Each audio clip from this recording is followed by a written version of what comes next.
সেহরির পরে আজকে আর ঘুম হয়নি, কিছু সময় শুয়েছিলাম। তারপর ৮টার সময় উঠে ফ্রেশ হয়ে ওহি আর আমি বের হলাম। ওকে পরীক্ষার হলে দিয়ে আমি এখানে আসলাম। আজকে অভিভাবক সমাবেশ আছে, যার কারণে এখানে আমি বসা আছি। ওর পরীক্ষা দেওয়া শেষ হলে একবারে ওকে নিয়ে যাব। তো এরপরে এই যে বাসায় এসে কাজে লেগে গেলাম। গতকাল বাবা বাড়িতে গিয়েছিল, তো সেখান থেকে শহীদ কাকা আবার পুকুরে মাছ ধরিয়েছে, তো মাছ পাঠিয়েছিল, ছোট মাছ, তারপরে হচ্ছে তেলাপিয়া মাছ, এখানে আর কি পুঁটি মাছ আর মলিন্দা মাছ একসাথে ছিল, আমি আলাদা আলাদা করে রেখেছি। এখানে কই মাছ আর তেলাপিয়া মাছ আছে, তো পুঁটি মাছগুলো এভাবে আলাদা করে রেখেছি আর মলিন্দা মাছটা আলাদা করে রেখেছি, কারণ দুই রকম মাছ একসঙ্গে রান্না করলে ভালো লাগবে না। পুঁটি মাছটা একটু ভাজলেই ভালো লাগবে, আমার কাছে তো অনেক ভালো লাগে, আমার ছেলেরাও পছন্দ করে। তো এরপরে এই যে মাছগুলো সব কাটাকুটা শেষ, রুবিনাগুলো আমাকে কেটে দিল আর আমি এখন এগুলো বক্সে করে রেখে দেব, কারণ এই রোজার সময় তো এই মাছগুলো খাওয়া হবে না। রোজার সময় তো শুধু ভোর রাতে একটু ভাত খাওয়া হয়, সন্ধ্যা রাতে তো কেউ ভাত খায় না, দুই এক সময় তাজহি খায়, কিন্তু আপনাদের ভাইয়া আর আমার খাওয়া হয় না, আমরা একবারে ভোর রাতেই খাই। তো ভাবলাম যে এই মাছগুলো ঈদের পরে একবারে রান্না করব, তো ঈদের পরে মজা করে খাওয়া যাবে, তো আলাদা আলাদা এরকম বক্সে করে আমি রেখে দিলাম। আর মাছগুলো একদম ভালোভাবে ধুয়ে নিয়েছি, এখন একটু পানি দিয়ে তারপরে এটা বক্সে করে রেখে দেবো। এইভাবে রাখলে নাকি মাছগুলো একদম ফ্রেশ থাকে। তো এই মলিন্দা মাছ কার কার কাছে ভালো লাগে বলেন তো? আমার ছেলেরা তো খেতে চায় না, আপনাদের ভাইয়াও ছোট মাছ খেতে চায় না, কিন্তু আমার কাছে খুব ভালো লাগে। আর এই মাছটা তো বাচ্চাদের জন্য খাওয়া অনেক উপকারী, কিন্তু আমার ছেলেদেরকে কোনোভাবেই খাওয়াতে পারি না। তো এখানে আমি ৩টা বক্সে একদম সমান করে রেখে দিয়েছি, এখন এগুলোতে একটু পানি দিব, তারপরে এগুলো ডিপে রেখে দেব।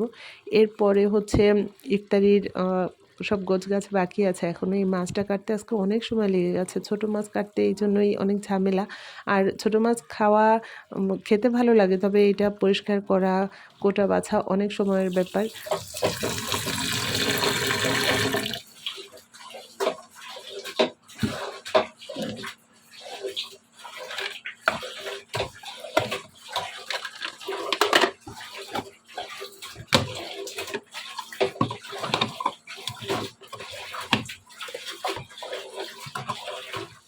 পুঁটি মাছ এখানে ভাজছিলাম, আর এই পাশে তেলাপিয়া মাছ সামান্য একটু রসুন বাটা, হলুদ মরিচ আর লবণ দিয়ে মেখে রেখেছি, এটাও ভাজবো।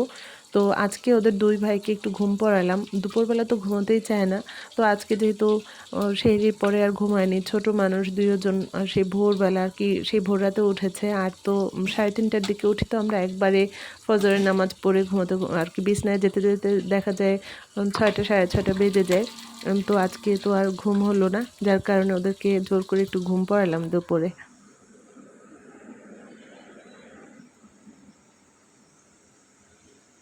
তাজ, নামাজ পড়তে ওঠো।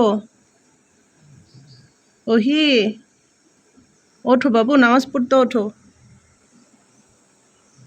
ওহি ওঠো,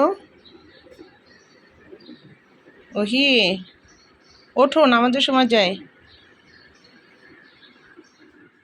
মা আজকে কোনো ইফতারি করতে নিষেধ করলো আর কি, আমি ফল কেটে রেখেছি, শরবত চিড়া এগুলো করে রেখেছি। আফিফা আবার ফ্রাইড রাইস, তারপরে ভেজিটেবল আর চিকেন ফ্রাই করে দিয়েছে। তো আমি পুডিং বানিয়েছিলাম গতকালকে, তো পুডিং, তারপরে মিষ্টি, জিলাপি এগুলো ছিল, আর এপাশে সব ফলগুলো কেটে রেখেছি, আর চিড়া আর হচ্ছে রুয়াবজার শরবত, এই দিয়ে সন্ধ্যায় আমরা সবাই ইফতারি করবার কিছুক্ষণ পরে আপনাদের ভাইয়াও এসে পড়েছে। তো ইফতারির পরে তারপরে আমি, মা আর বাবা বের হয়েছি। আপনাদের ভাইয়া বলল যে ফোন দিও, আমি ওইখান থেকেই চলে আসব। তো আমরা আজকে বের হয়েছি, একদম প্রতি বছরই বাবা মার ঈদের কেনাকাটা দিয়ে আমাদের কেনাকাটাটা শুরু করি আর কি, সবার আগে তাদের জন্য কেনাকাটা করি। তো বাবার জন্য পাঞ্জাবির কাপড় কিনবো, দেখা যাক যে পাঞ্জাবির কাপড় না পাঞ্জাবি কেনা যায় দেখি আগে, এই জন্য টপ টেনে আসলাম আমরা। তো টপ টেনে এসে এখানে আমরা পাঞ্জাবি দেখছিলাম, প্রতি বছর তো পাঞ্জাবির কাপড়ই কেনা হয়, কিন্তু এবছর দেখলাম যে কালেকশন তেমন ভালো নেই। এবছর মনে হয় যেন কাপড়ই আনেনি নতুন কোনো, গত 2 বছর আগের যে কাপড় নিয়েছিলাম সেই কাপড়ই এখনও আছে। তো এখানে রেডিমেড কিছু, রেডিমেড না আর কি, আনস্টিচ কিছু পাঞ্জাবি ছিল, সেগুলো দেখছিলাম, তো সেগুলো আর ভালো লাগেনি।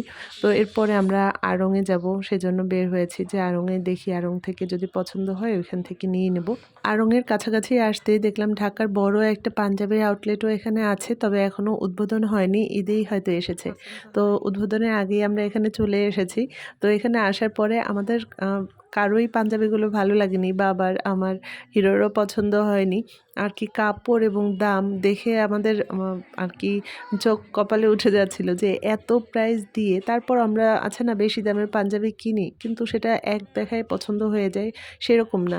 তো আর কি এত দাম দিয়ে পাঞ্জাবি কেনার মতো বরিশালে কজন আছে জানি না। তবে আউটলেটটা অনেক বড় করেছে। যাই হোক এরপরে আড়ংয়ে এসে আমাদের পাঞ্জাবি একটা পছন্দ হয়েছে সেটা বাবার জন্য নিয়েছি।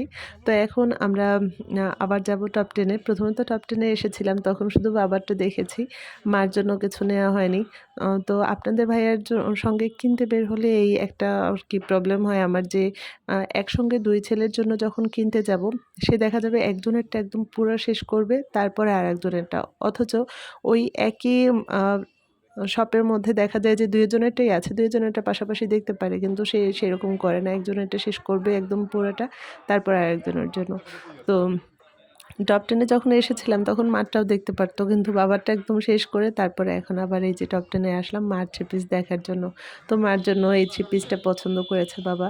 তো আমরা এই 3 পিসটা মার জন্য নিলাম। আর বাবাও মার জন্য একটা 3 পিস কিনেছে। তো এখন বাবা-মা বাসায় চলে যাবে। আর আমি আপনাদের ভাইয়া দেখব একটু আরফান, তারপর জাভিয়ার ওদের জন্য ড্রেস কেমন এসেছে। কারণ বাচ্চাদের সেক্টর এখনো যায়নি। আর ঈদ উপলক্ষে কেমন কি এসেছে জানি না। তো এরপরে তাদেরকে বিদায় দিয়ে আমরা কিছু সময় দেখেছিলাম। তবে সেরকম পছন্দ হয়নি। তারা বলল ৬-৭ রোজার দিকে আসবেন। তো এরপরে ৬-৭ রোজার দিকে আবার বের হব। আজকে তাহলে এখানেই রাখছি। খোদা হাফেজ।